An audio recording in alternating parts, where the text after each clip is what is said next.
ಆಮೇಲೆ ಈ ನ್ಯಾಯ ನೀತಿ ಧರ್ಮ ಅನ್ನೋ ದೊಡ್ಡ ದೊಡ್ಡ ಮಾತುಗಳನ್ನ ಆಡಬೇಕು. ಉಪವಾಸ ಬಿದ್ದು ಸಾಯ್ತಿರೋನು ಏಕಾದಶಿ ಉಪವಾಸದ ಬಗ್ಗೆ ಭಾಷಣ ಬಿಗಿಬಾರ್ದು. ಒಂದು ತುತ್ತು ಅನ್ನ ಸಿಕ್ಕಿದ್ರೆ ಸಾಕಲ್ವಾ? ನಿನ್ನಂಥವ್ರಿಗೆ ಅನ್ನನೇ ದೇವರಾಗಿರ್ಬೇಕು. ಯಾವುದು ಅನ್ನ ಕೊಡುತ್ತೋ ಅದೇ ಧರ್ಮ ನೀತಿ ನಿಯತ್ತು ಎಲ್ಲ. ದುಡ್ಡಿದ್ರೆ ಎಲ್ಲರೂ ನಿನ್ನ ಹತ್ರ ಬರ್ತಾರೆ, ಇಲ್ಲಾಂದ್ರೆ ಬೀದಿ ನಾಯ್ಕ್ ಸಮ. ಒಳ್ಳೆತನ ತಗೊಂಡೋಗಿ ಅಂಗಡಿ ಕೊಟ್ಬಿಟ್ಟು ಅಕ್ಕಿ ಬೇಳೆ ಕೊಡ್ರಿ ಅಂದ್ರೆ ಯಾರಾದ್ರೂ ಕೊಡ್ತಾರ? ಅಂಗಡಿನಲ್ಲಿ ಕೇಳೋದು ದುಡ್ಡು. ಕನ್ನಡ ದುಡ್ಡು. ನಿಮ್ಮಮ್ಮನ ಆಪರೇಷನ್ಗೆ ದುಡ್ಡು ಬೇಕು, ಅದು ಕಮ್ಮಿ ದುಡ್ಡಲ್ಲ, ಕಂತೆ ದುಡ್ಡು ಬೇಕು. ಆ ದುಡ್ಡನ್ನು ಹಾಸ್ಪಿಟಲ್ ಇಟ್ರೇನೆ ನಿಮ್ಮಮ್ಮ ಉಳಿಯೋದು. ಈ ನಿಯತ್ತು, ನೀನ್ ಒಳ್ಳೆತನ, ಇದು ಯಾವುದು ಆ ಕೆಲ್ಸಕ್ಕೆ ಬರೋದಿಲ್ಲ. ಈ ದುಡ್ಡೇ ನಿಮ್ಮಮ್ಮನ್ನ ಉಳಿಸೋದು. ನಾನು ಕೊಡೋ ದುಡ್ಡನ್ನ ಕಣ್ಣಿಗೆ ಹೊತ್ಕೊಂಡು ನಾನು ಹೇಳಿದ ಕೆಲಸನ ಮಾಡ್ಕೊಂಡು ಹೋಗು, ನೀನು ಒಳ್ಳೆದಾಗ. ಅಷ್ಟಕ್ಕೂ ನಾನು ಆ ಮನೆಯ ಕಾಗದ ಪತ್ರಗಳನ್ನ ತಂದು ಕೊಡು ಅಂತ ಕೇಳ್ತಾ ಇದ್ದೇನೆ ನಿನ್ನ, ಇಲ್ವಲ್ಲ? ಎಲ್ಲೋ ಸಣ್ಣ ಪುಟ್ಟ ಈ ಥರದ ಪ್ರಾಜೆಕ್ಟ್ ರಿಪೋರ್ಟ್ಗಳನ್ನ ತಂದು ಕೊಡು ಅಂತ ಕೇಳ್ತಾ ಇದ್ದೆ, ಅಷ್ಟು ತಾನೆ? ಇಷ್ಟಕ್ಕೇನೆ ಯಾಕೆಷ್ಟು ಟೆನ್ಷನ್ ಮಾಡ್ಕೊಳ್ತಾ ಇದೀಯ? ನೋಡು, ಇದೇ ಥರ ಇನ್ನೊಂದು 2-3 ಫೈಲ್ಸ್ ಇದೆ, ತಂದು ಕೊಟ್ಬಿಡು, ಅಷ್ಟು ಸಾಕು. ನಿಮ್ಮ ತಾಯಿನ ಉಳಿಸ್ಕೊಡೋ ಜವಾಬ್ದಾರಿ ನಾನು ತಗೊಳ್ತೀನಿ, ಸರಿನಾ?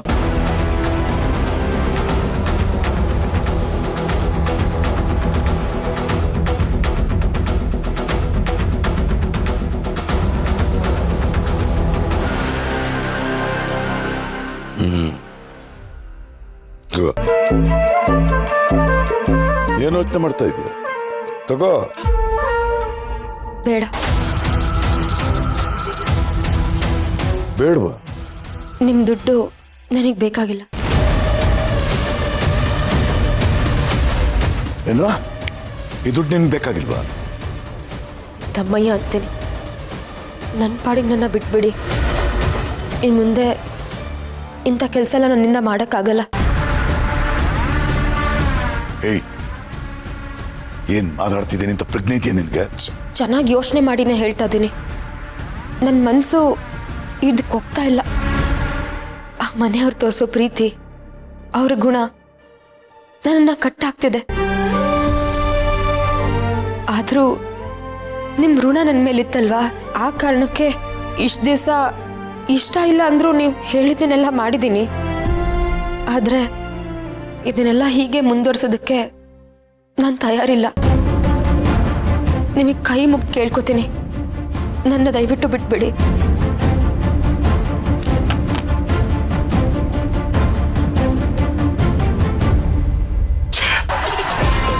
ಹೇಗೋ ಬ್ಲ್ಯಾಕ್ ಮೇಲ್ ಮಾಡ್ಕೊಂಡು ಕೆಲಸ ಸಾಧಿಸ್ತಾ ಇದ್ದೆ, ಕೈ ಕೊಟ್ಬಿಟ್ಲು. ತಗೋದು, ಈ ಫೈಲ್ ತಗೋ. ಅವ್ರು ಕೋಟ್ ಮಾಡಿರೋ ಅಮೌಂಟ್ಗಿಂತ ಕಡಿಮೆ ಕೋಟ್ ಮಾಡು. ಈ ಟೆಂಡರ್ ನಮಗೆ ಆಗಬೇಕು, ಅಷ್ಟೇ? Yes sir.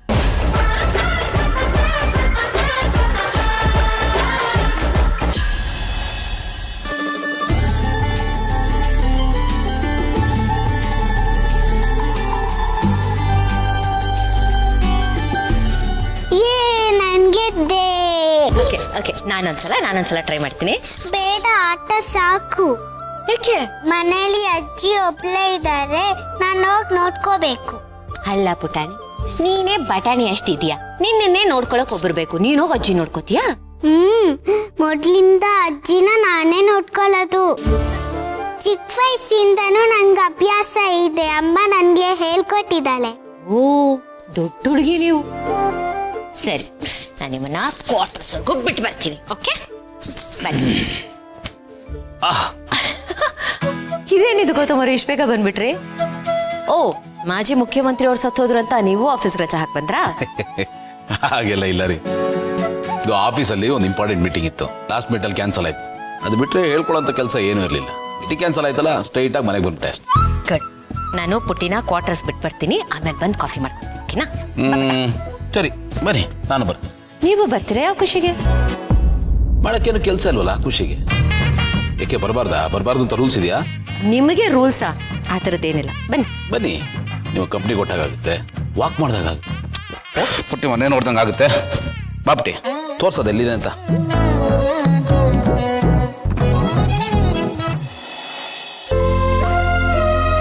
ಮಲಿ, ಏನ್ ಮಲಿ ಇಷ್ಟೊಂದು ಯೋಚನೆ ಮಾಡ್ತಿದ್ಯಾ? ರೀ, ಈ ಮನ್ಯಾಗ ಅದು ಏನಾಗ್ತೈತೆ ಅಂತಾನೆ ಗೊತ್ತಾಗ್ತಾ ಇಲ್ಲ ರೀ. ಪಾಪ ಹೋಗಿ ಹೋಗಿ ಆ ಸುಧಾ ಅಂತ ಸಾಧು ಪ್ರಾಣಿ ಮೇಲೆ ಆರೋಪ ಹೊರಿಸ್ಬಿಟ್ರಲ್ಲ, ನನಗಂತೂ ಸಾನೇ ಬೇಸರ ಆಗ್ತೈತೆ ರೀ.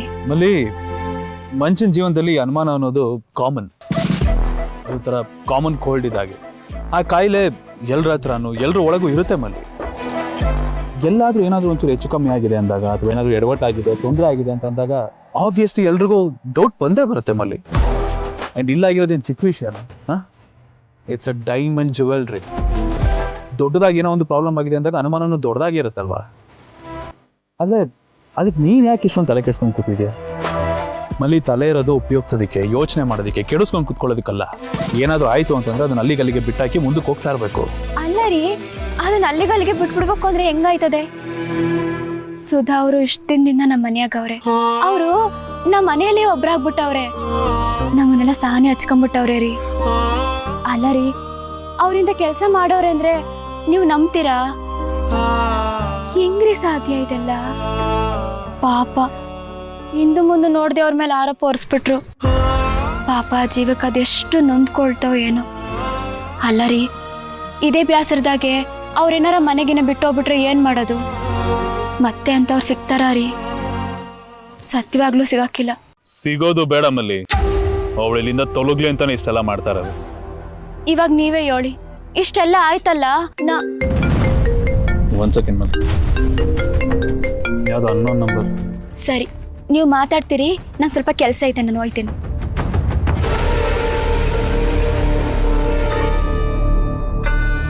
ಹಲೋ, ನಮಸ್ಕಾರ. ನಮಸ್ಕಾರ. ಯಾರು ಅಂತ ಗೊತ್ತಾಗ್ಲಿಲ್ಲ.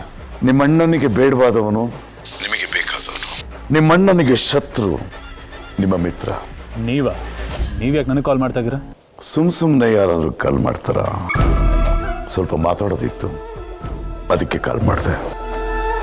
ಮತ್ತೆ ನೀವು ಸಿನ್ಸಿಯರ್ ಆಫೀಸರ್ ಥರ ನಾನು ಕಾಲ್ ಮಾಡಿದ ವಿಷಯನ ನಿಮ್ಮ ಅಣ್ಣ ಹತ್ರ ಹೋಗಿ ಹೇಳ್ಬೇಡಿ. ನಾನು ಹೇಳಿದ ಜಾಗಕ್ಕೆ ಬಂದು ನನ್ನ ಭೇಟಿ ಮಾಡಿ. ನಿಮ್ಮ ಹತ್ರ ತುಂಬ ಮಾತಾಡೋದಿದೆ. ನೀವು ಕರೆದ ತಕ್ಷಣ ನಾನು ಬಂದ್ಬಿಡ್ಬೇಕಾ? ನಿಮ್ಮ ಬಗ್ಗೆ ಅಷ್ಟೆಲ್ಲ ಗೊತ್ತಿದ ಮೇಲೂ ನನ್ನ ತಮ್ಮನ್ನ, ನನ್ನ ಮನೆಯವ್ರನ್ನೆಲ್ಲ ಕೊಲ್ಲೋಕೆ ನೋಡಿದವ್ರು ನೀವು. ಇಷ್ಟೆಲ್ಲ ಗೊತ್ತಿದ್ದು ನಾನು ಬಂದು ನಿಮ್ಮನ್ನು ಮೀಟ್ ಮಾಡಬೇಕಾ? ಯಾಕೆ ಇಷ್ಟೊಂದು ಟೆನ್ಷನ್ ಮಾಡ್ಕೊಳ್ತೀರಾ? ಕೂಲಾಗಿ ನಾನು ಹೇಳೋದನ್ನ ಕೇಳಿಸ್ಕೊಳ್ಳಿ. ನೋಡಿ, ನನ್ನ ಮೇಲೆ ನಿಮಗೆ ನಂಬಿಕೆ ಬರಲಿಲ್ಲ ಅಂದರೆ ಒಂದು ಕೆಲಸ ಮಾಡಿ, ನೀವೇ ಎಲ್ಲಿ ಬರಬೇಕು ಅಂತ ಹೇಳ್ಬಿಡಿ, ನಾನೇ ಬಂದು ಮೀಟ್ ಮಾಡ್ತೀನಿ ನಿಮ್ಮನ್ನು. ಒಟ್ಟಿನಲ್ಲಿ ನಾನು ನಿಮ್ಮ ಹತ್ರ ಪ್ರೈವೇಟಾಗಿ ಬಂದು ಕಷ್ಟ ಸುಖನ ಮಾತಾಡಬೇಕು. ಬಂದರೆ ನಿಮಗೆ ಒಳ್ಳೆಯದು. ನನ್ನ ದಾರಿ ನಿಮ್ಮ ದಾರಿ ಎರಡೂ ಒಂದೇ. ನೀವು ದೊಡ್ಡ ಮನಸ್ಸು ಮಾಡಿದ್ರೆ ನಾವಿಬ್ಬರು ಕೈ ಜೋಡಿಸ್ಬೋದು. ಪಾರ್ಟ್ನರ್ಶಿಪ್ನಲ್ಲಿ ನಾವಿಬ್ಬರು ಸೇರಿ ಏನೋ ಒಂದು ಸಾಧನೆ ಮಾಡಬಹುದು. ಇದರಿಂದ ನನಗೂ ಲಾಭ, ನಿಮಗೂ ಲಾಭ. ಹೇಳಿದ್ದು ಅರ್ಥ ಆಯಿತು ಅಂತ ಅನ್ಕೋತೇನೆ. ಉಳಿದಿದ್ದು ನಿಮ್ಮಿಷ್ಟ, ನಾನೇನು ಫೋರ್ಸ್ ಮಾಡೋದಿಲ್ಲ. ಚೆನ್ನಾಗಿ ಯೋಚನೆ ಮಾಡಿ. ನಾನು ಫೋನ್ ಇಡ್ತೀನಿ. ಆಫರ್ ಇಂಟ್ರೆಸ್ಟಿಂಗ್ ಆಗಿದೆಯಲ್ಲ, ಏನು ಮಾಡಲಿ?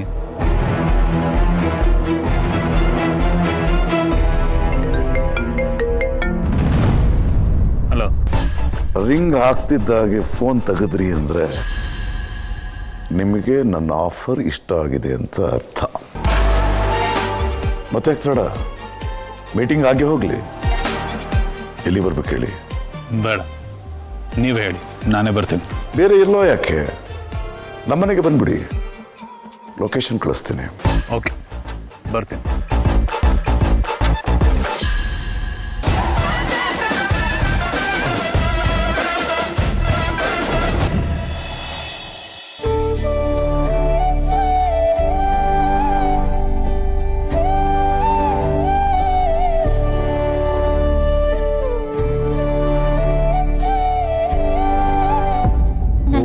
ಎಷ್ಟೋ ದಿನ ಆಗಿತ್ತು ಇಲ್ಲಿ ಬಂದು ನಾನು. ಯಾವ್ದು ಪುಟ್ಟಿ ನಿಮ್ಮ ಮನೆ? ಇದಾ ಇದು ಇದಾ? ವಾವ್. ಅಯ್ಯೋ ಪುಟ್ಟಿ ಲಾಕ್ ಇದೆ. ಅಮ್ಮ ಬಂದ್ಮೇಲೆ ಬರೋಣ. ಬಾ ನನ್ನ ಬ್ಯಾಗಲ್ಲಿ ಉಂಟು ಕೀ.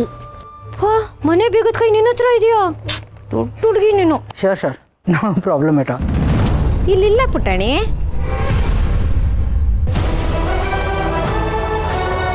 ಒಂದು ನಿಮಿಷ ಫೋನ್ ಮಾಡ್ತೀನಿ. ಏರಿ ನೋಡ್ತೀನಿ. ಗೌತಮ್, ಅಮ್ಮ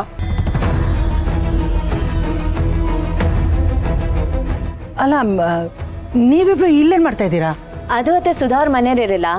ಪುಟ್ಟಿ ಬೇರೆ ಸ್ಕೂಲಿಂದ ಬೇಗ ಬಂದಿದ್ಲು, ನನ್ನ ಜೊತೆನೇ ಇದ್ಲು. ಅಜ್ಜಿ ಒಬ್ಬರೇ ಇರ್ತಾರೆ, ನಾನು ನೋಡ್ಕೊಬೇಕು ಅಂತ ಹೇಳಿದ್ಲು. ಅದಕ್ಕೆ ಅವಳನ್ನ ಬಿಟ್ಟು ಹೋಗೋಣ ಅಂತ ಬಂದ್ವಿ. ಹಾಗೆ ಸುಧಾ ಅವ್ರ ತಾಯಿನೂ ನೋಡ್ದಂಗೆ ಆಗುತ್ತೆ ಅಂತ ಅನ್ಕೊಂಡ್ವಿ. ಗೌತಮ್, ಹಾಂ ಒಂದು ನಿಮಿಷ ಬಾ. ಹಾಂ. ಏನು ಗೌತಮ್, ಕೆಲವು ಸೂಕ್ಷ್ಮ ವಿಚಾರಗಳು ನಿನಗೆ ಅರ್ಥ ಆಗಲ್ವಲ್ಲ? ಯಾಕಮ್ಮ, ಏನಾಯ್ತು? ನೀನೇನು, ನಿನ್ನ ಸ್ಟೇಟಸ್ ಏನು, ಇಂಥ ಜಾಗಕ್ಕೆಲ್ಲ ನೀನು ಬರಬಾರ್ದು. ಈ ಜಾಗಕ್ಕೆ ನಾನು ಬರಬಾರ್ದಾ? ಏಕೆ? ಅದಕ್ಕೆ ಹೇಳೋದು, ನಿನಗೇನು ಅರ್ಥ ಆಗಲ್ಲ ಅಂತ. ಕೆಲಸದವ್ರನ್ನ ತುಂಬ ಹಚ್ಕೊಂಡ್ರೆ, ಈ ರೀತಿ ಬಂದು ಹೋದರೆ ಕೆಲಸದವರು ತಲೆ ಮೇಲೆ ಹತ್ಕೊಂಡು ಕೂತ್ಕೊತಾರೆ. ನೀನು ಸರಿಯಾಗಿರ್ಬೋದು, ಆದರೆ ನೋಡೋರ ದೃಷ್ಟಿ ಹಾಗಿರಲ್ವಲ್ಲ. ನಾವು ಗಾಳಿ ಮಾತಿಗೆ ಆಹಾರ ಆಗಬಾರ್ದು. ನಾಳೆ ನೋಡೋರು ರೂಮಲ್ಲಿ ಶುರು ಮಾಡಿದ್ರೆ ಏನು ಮಾಡೋದು? ಹಾಗೆಲ್ಲ ಏನೂ ಆಗಲ್ಲಮ್ಮ. ಗೌತಮ್, ನೀನೇನು ಮಾತಾಡಬೇಡ. ನಿನಗಿದೆಲ್ಲ ಅರ್ಥ ಆಗಲ್ಲ. ನಿನಗೆ ಅಂತ ಒಂದು ಹೆಸರಿದೆ, ಅದಕ್ಕೆ ಕೆಸರು ಮೆತ್ಕೊಳ್ಳೋದು ನನಗಿಷ್ಟ ಇಲ್ಲ.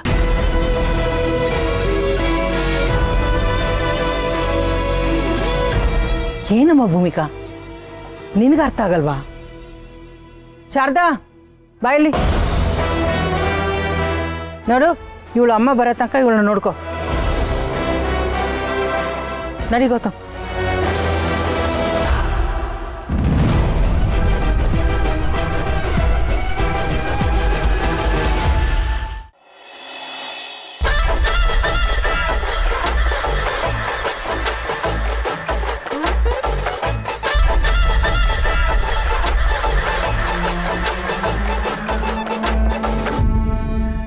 ವೆಲ್ಕಮ್.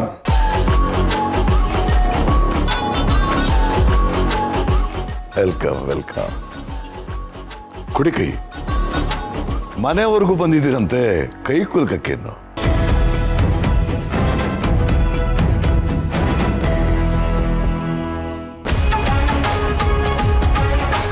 ಕಮಾನ್, ಕೂತ್ಕೊಳ್ಳಿ.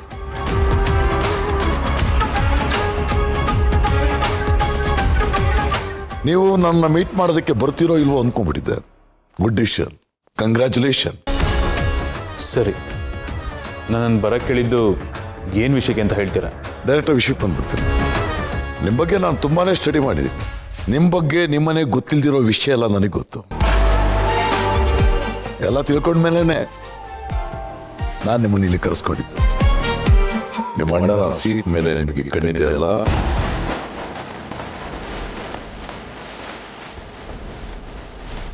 ಅದೇ ತಾನೇ ನಿಮ್ಮ ಟಾರ್ಗೆಟ್. ನನಗೆ ಗೊತ್ತು, ನೀವು ಬಿಲ ಆಗದು ಇಲಿ ಹಿಡಿಯೋರಲ್ಲ, ಹೊಡೆದ್ರೆ ಆನೆನೇ ಹೊಡೆಯೋರು ಅಂತ. ಹೊಡೀರಿ, ನಾನು ಸಾಥ್ ಕೊಡ್ತೀನಿ. ಏನಂತೀರ? ಇದು ನಮ್ಮನೆ ವಿಷಯ, ಆದರೆ ನೀವ್ಯಾಕೆ ಇದ್ರ ತಲೆ ಆಗ್ತಿದ್ದೀರಾ? ಯಾಕೆಂದ್ರೆ ಶತ್ರುವಿನ ಶತ್ರು ಮಿತ್ರ, ನಮ್ಮ ಮಧ್ಯೆ ಆ ಥರ ಸಂಬಂಧ ಇದೆ. ನಿಮಗೆ ಹೇಗೆ ನಿಮ್ಮ ಅಣ್ಣನ ಮೇಲೆ ಜಿದ್ದಿದೆಯೋ ನನಗೂ ಇದೆ. ಒಂದೇ ಗುರಿ ಅಂದಮೇಲೆ ಎರಡು ದೋಣಿ ಯಾಕೆ? ಒಂದೇ ದೋಣಿನಲ್ಲಿ ಹೋಗ್ಬೋದಲ್ಲ, ಇಬ್ಬರೂ ಸೇರಿ ಹುಟ್ಟಾಕ್ಬೋದು. ಟೈಮು, ಎನರ್ಜಿ ಎರಡೂ ಉಳಿಯುತ್ತೆ. ಇದೊಂಥರ ಉಳಿತಾಯ ಯೋಜನೆ. ಏನಂತೀರ? ನಿಮ್ಮ ಬೋರ್ಡ್ ಆಫ್ ಡೈರೆಕ್ಟರ್ಸ್ನಲ್ಲಿ ಸಾಕಷ್ಟು ಜನ ನನಗೆ ಗೊತ್ತಿರೋರು, ಆಪ್ತರು. ಒಂಥರ ಗಳಸ್ಯ ಕಂಠಸ್ಯ ಇದ್ದಾಗೆ.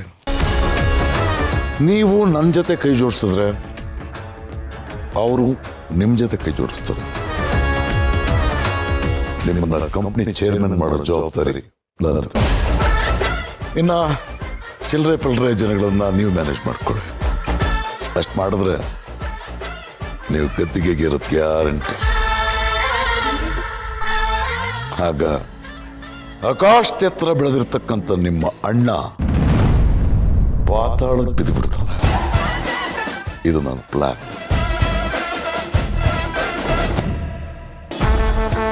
ಯಾಕೆ ಇಷ್ಟೊಂದು ಯೋಚನೆ ಮಾಡ್ತಾ ಇದ್ದೀರಾ?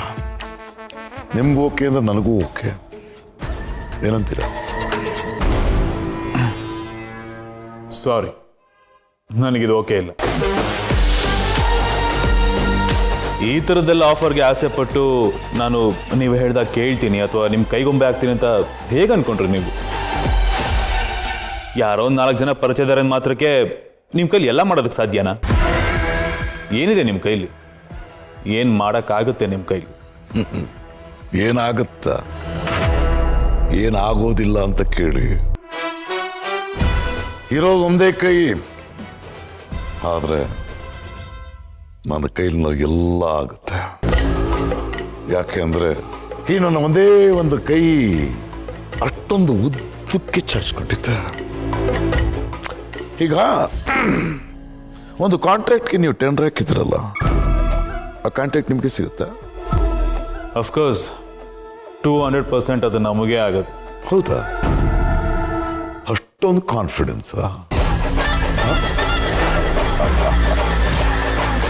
ಈಗ ಒಂದು ವಿಷಯ ಹೇಳ್ತೀನಿ, ನಿಮ್ಮ 2 ಕಿವಿಗಳು ಕೇಳಿಸ್ಕೊಳ್ಳಿ. ಈಗ ನೀವು 240,35,24,300 ರೂಪಾಯಿ ಕೊಟ್ಟು ಮಾಡಿದ್ದೀರಿ ಅಲ್ಲ? ಈಗ ನಾನು ಅದಕ್ಕಿಂತ ಕಡಿಮೆ ತಾನೇ ಕೊಟ್ಟು ಮಾಡಿರ್ತೀನಿ. ಈಗ ಹೇಳಿ, ಟೆಂಡರ್ ಯಾರಿಗಾಗುತ್ತೆ? ನಮ್ಗ, ನಿಮ್ಗ? ನನ್ನ ಕೆಪಾಸಿಟಿ ಬಗ್ಗೆ ಡೌಟ್ ಬಿಟ್ರಲ್ವಾ? ಇದು ನನ್ನ ಕೆಪಾಸಿಟಿ. ಇದೆಲ್ಲ ನಿಮಗೆ ಹೇಗೆ ಗೊತ್ತಾಯ್ತು? ಹೇಳಿದ್ನಲ್ಲ, ನನ್ನ ಕೈ ಮೈಲಿಗಟ್ಟಲೆ ಉದ್ದ ಇದೆ ಅಂತ. ಎಷ್ಟು ಮೈಲಿ ಉದ್ದ ಇದೆ ಅಂತ ಇನ್ನೊಂದು ಸ್ವಲ್ಪ ಹೊತ್ತಲ್ಲಿ ಗೊತ್ತಾಗುತ್ತೆ. ಈಗ ಒಂದು ಫೋನ್ ಬರುತ್ತೆ ನಿಮಗೆ. ಒಂದು ಫೋನು 100 ವರ್ಷ ಆಯಸೋದಕ್ಕೆ. ಎತ್ಕೊಳ್ಳಿ, ಮಾತಾಡಿ. ಹಲೋ, ಹೇಳಿ. ಆ ಕಾಂಟ್ರಾಕ್ಟು ನಮ್ಗಾಗಿಲ್ಲ ಸರ್.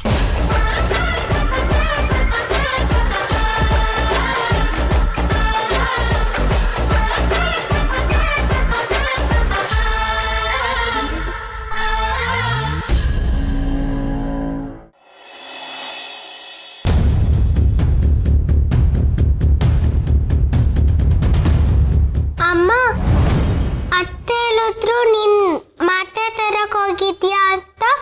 ಎಲ್ಲಿ ಮಾತ್ರೆ? ಮಾತ್ರೆ ಇಲ್ವಂತೆ. ಯಾಕಂತೆ? ಖಾಲಿ ಆಗೋಗಿದ್ಯಂತೆ, ನಾಳೆ ಬನ್ನಿ ಅಂತ ಹೇಳಿದ್ರು. ಓ, ನಾಳೆ ಪುನಃ ಹೋಗ್ಬೇಕಾ ನೀನು? ಎಂಥ ಸ್ಥಿತಿ ಬಂತು ನನಗೆ. ಒಂದು ಸುಳ್ಳನ್ನು ಮುಚ್ಚಾಕೋದಕ್ಕೆ ಇನ್ನೊಂದು ಸುಳ್ಳು. ಅಮ್ಮ, ಅತ್ತೆ ಮತ್ತೆ ಮಾವ ಅಜ್ಜಿನ ನೋಡೋದಿಕ್ಕೆ ಬಂದಿದ್ರು. ನೋಡಿದ್ರಾ? ಮಾತಾಡ್ಸಿದ್ರಾ? ಇಲ್ಲ. ಯಾಕೆ? ಅದು ಏನೋ ಅಜ್ಜಿ ನೋಡ್ಬೇಕಂತ ಬಂದ್ರು. ಅದೇನಾಯ್ತು ಗೊತ್ತಿಲ್ಲ, ಹಂಗೆ ವಾಪಸ್ ಹೊಟ್ಟೋದ್ರು. ಮಾವ ದೊಡ್ಡ ಬಿಸ್ನೆಸ್ ಮ್ಯಾನ್ ಅಲ್ವಾ, ತುಂಬಾ ಕೆಲಸ ಇರುತ್ತೆ ಲಚ್ಚಿ. ಫೋನ್ಗಿನ್ ಬಂದಿರುತ್ತೇನೋ, ಅದಕ್ಕೆ ಹೋಗಿರ್ತಾರೆ. ದೊಡ್ಡೋರಾದ್ಮೇಲೆ ತಲೆ ಬಿಸಿ ಜಾಸ್ತಿ ಅಲ್ವಾ? ಹಾಕಂದ, ದೊಡ್ಡವರಾದ್ರೆ ತಲೆ ಬಿಸಿ ಜಾಸ್ತಿ. ಹಾಗಾದ್ರೆ ನಾನು ಹೀಗೆ ಎದ್ಬೀಳ್ತೀನಿ, ದೊಡ್ಡವರೇ ಆಗಲ್ಲ. ಹಾಗಾಗಿದ್ರೆ ಚೆನ್ನಾಗಿರೋದು. ಆದ್ರೆ ಏನ್ ಮಾಡಕ್ಕಾಗಲ್ಲ ಕಂದ. ಬೇಕೋ ಬೇಡವೋ ದೊಡ್ಡವರಾಗ್ಬಿಡ್ತೀವಿ. ದೊಡ್ಡವರಾಗ್ತಿದ್ದಾಗೆ ಬೇಡದಿರೋ ತಲೆ ಬಿಸಿ ಎಲ್ಲ ಶುರು ಆಗುತ್ತೆ. ಅದರಿಂದ ಪಾರಾಗೋದು ಹೇಗೆ ಅಂತಾನೆ ಗೊತ್ತಾಗಲ್ಲ. ಹೌದಾ? ಹೂ ಕಂದ, ನಿಂತರ ಇರೋದೇ ಒಳ್ಳೇದು. ತುಂಬಾ ಸತಿ ನನಗೂ ಅನ್ಸುತ್ತೆ ನಿಂತರನೇ ಇದ್ಬಿಡ್ಬೇಕಿತ್ತು ಅಂತ. ಆದ್ರೆ ಏನ್ ಮಾಡೋದು, ಆಗಲ್ವೇ? ಸರಿ ಬಿಡು. ಊಟ ಮಾಡಿದ್ಯಾ? ಇವತ್ತು ನನ್ಗೆ ಅತ್ತೆನೇ ಊಟ ಮಾಡಿಸಿದ್ರು. ಅವ್ರು ನಿನಗೆ ಊಟ ಮಾಡಿಸಿದ್ರಾ? ಅತ್ತೆ ತುಂಬಾ ಒಳ್ಳೆಯವರು, ಮಾಮನೂ ಒಳ್ಳೆಯವರಲ್ವಾ? ಹಾ ಕಂದ, ತುಂಬಾನೇ ಒಳ್ಳೆಯವರು.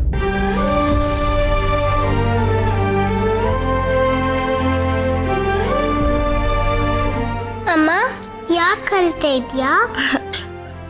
ಇಲ್ಲ ಕಂದ, ಸ್ವಲ್ಪ ಕಣ್ಣುರಿ, ಅದಕ್ಕೆ ಕಣ್ಣೀರ್ ಬಂತು. ಹೌದಾ? ಸ್ವಲ್ಪ ಹೊತ್ತು ಮಲ್ಕೋ, ಅವಾಗ ಕಣ್ಣುರಿ ಎಲ್ಲ ಸರಿ ಆಗುತ್ತೆ. ಸರಿಮಾ.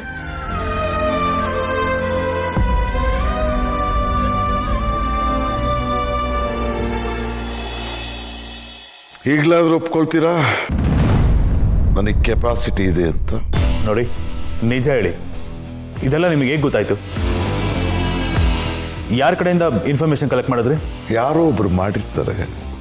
ಹೇಳಿದ್ನಲ್ಲ ಆಗ್ಲೇ, ನನ್ನ ಕೈ ಉದ್ದಕ್ಕೆ ಚಾಚ್ಕೊಂಡಿದ್ದೆ.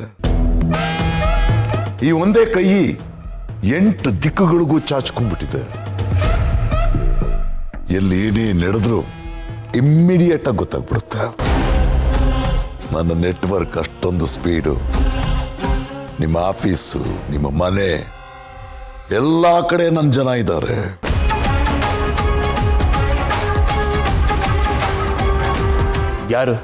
ಯಾರದು? ಹೇಳೋಣ ಬಿಡಿ, ಹೇಳೋ ಟೈಮ್ ಬರುತ್ತೆ. ಇನ್ನೂ ನಮ್ಮ ಮಿತ್ರತ್ವ ಫೈನಲೈಸ್ ಆಗಿಲ್ವಲ್ಲ. ನಾವು ಕ್ಲೋಸ್ ಆದ್ರೆ ತಾನೇ ಓಪನ್ ಅಪ್ ಆಗಕ್ಕೆ ಸಾಧ್ಯ.